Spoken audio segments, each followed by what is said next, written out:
Welcome to Let Me Fix This. Enjoy the video. You already have a verified property. Now act. First, open the coverage report and locate the exact URL you want removed so you don't guess. Once found, confirm whether Google shows it indexed or excluded. That decides the method. If you want immediate temporary removal, use the Removals tool.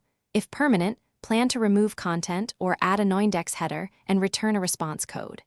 Make sure to note canonical and sitemap entries before proceeding. Now execute the chosen removal.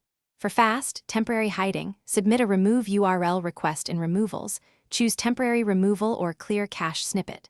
For permanent removal, deploy a proper response, return 404 or 410, or implement a meta robots no-index and ensure it's not blocked by robots. TXT. Once done, update or resubmit your sitemap and remove internal links so crawlers stop finding it. Then request indexing of updated parent pages to speed propagation. Finish by validating. Use URL inspection to test the live URL and request reindexing after your change. That nudges Google to recrawl. If the URL persists in results, check canonicals, CDN or cache, server redirects, and sitemap entries. These commonly reintroduce a URL.